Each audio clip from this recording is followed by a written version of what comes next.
ভাই রে ভাই, এই ভিডিওটা যদি আমি এখন না পোস্ট করি তাহলে শুধু সমাজ কেন, এই পুরো পৃথিবীই হয়তো আমাকে আর মেনে নিতে পারবে না। सही पकड़े हैं।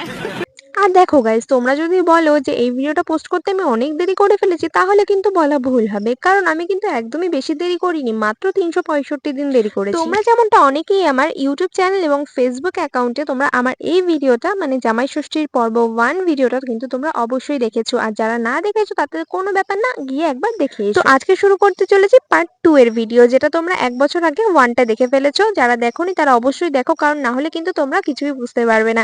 তো যাই হোক, 1 বছর আগে যেহেতু তোমরা জানো যে আমি মামা বাড়িতে ছিলাম এই দিনটায়, তো এবার সকাল থেকেই শুরু করা যাক। তো সকালবেলা দেখো ঘুম থেকে উঠে গেছি, তারপরে দেখো এখানে আমার বোনটা, ছোট বোনের আগেই ফোনটার দরকার হয় ঘুম থেকে ওঠার পর। তারপরে ফ্রেশ হয়ে রান্নাঘরে চলে আসার পর দেখি যে ব্রেকফাস্টের তোড়জোড় চলছে।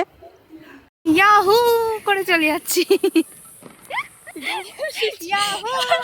এদিকে ব্রেকফাস্ট কমপ্লিট করার পরেই মা বলল যে মায়ের কিছু ওষুধ রয়ে গেছে বাড়িতে, তো সেগুলোকে আনতে হবে। তা আমি আর সুপর্ণা মিলে চলে আসলাম সাইকেল নিয়ে ওষুধগুলোকে নিতে।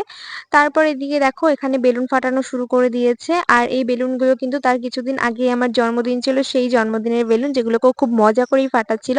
আর আমি কি বলতো, খুব মানে বেলুন বা যেগুলো ডেকোরেশন হয় না, আমার সেগুলোকে সাজিয়ে রেখে দিতে খুব ভালো লাগে, আমার ফাটাতে খুব একটা ভালো লাগে না। ছোটবেলায় তাও যাও ফাটাতাম, এখন মনে হয় কি যেন থাকলেই ভালো লাগছে দেখতে। তারপরে ওষুধগুলোকে নিয়ে আমি আর সুপর্ণা মিলে চলে আসলাম সোজা মামা বাড়ির। দেন আমি স্নান করেই বসে পড়লাম, কারণ দুপুরবেলা এখানে লস্যি বানানো হয়েছিল, আর লস্যি খেতে খেতে কিন্তু দেখো সবার গল্প শুনছিলাম, কারণ সবাই মিলে এক জায়গায় বসে যে গল্প করার যে মজাটা বা গল্প শোনার যে মজাটা, সেটা কিন্তু সবসময় সম্ভব হয় না।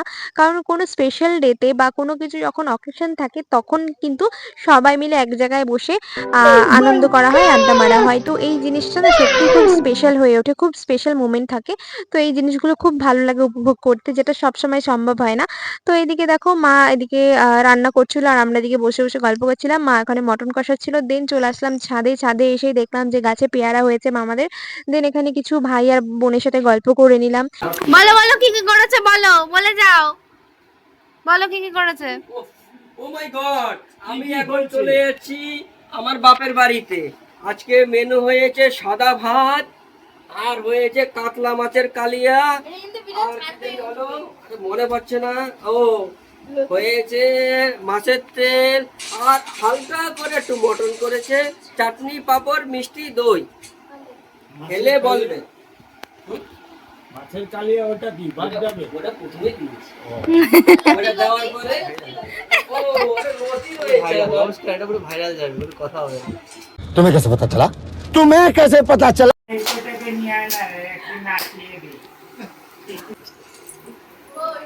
তুই কি দেখিস? আরে তোর এরকম করছিস কেন? 3:30 বাজে ছেলে পেগুলো মুখগুলো শুকিয়ে গেছে, না?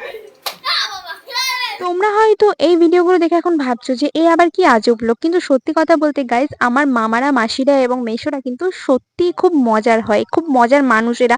এত ইয়ার্কি পছন্দ করে, এত ইয়ার্কি করে না, তোমরা যদি একবার কথা বলো না হেসে পারবে না। আর এদিকে গল্প করতে করতে কিন্তু সমস্ত রান্না কমপ্লিট হয়ে গেছে। আমাদের সকলেরই প্রচন্ড খিদে পেয়ে যায় বলে আমরা সবাই মিলে গোল করে বসে পড়েছি। আর এদিকে দেখো ভাতটা একটু হয়তো নরম হয়ে গেছে, কেননা বেশি ফুটে যায়, তাই জন্য দলা পাকিয়ে আসছিল। তো আমার বড় মার মুখ থেকে তো তোমরা সকলে শুনে নিলি যে কি কি মেনু ছিল, তাও আমি একবার বলে দিচ্ছি। প্রথমে ছিল একটা ভাজা, দেন চলে এসেছে দেখো লতি দিয়ে চিংড়ি মাছ। আর চিংড়ি মাছ থাকলে কিন্তু গাইজ আমার সবকিছুই ফেভারিট হয়ে ওঠে, কারণ চিংড়ি মাছটা যেই তরকারিতেই দেওয়া হয় না কেন, তার সেই স্বাদটা কিন্তু অনেকটা পরিবর্তন হয়ে যায়। খুব ভালো লাগে খেতে আমার চিংড়ি মাছটা।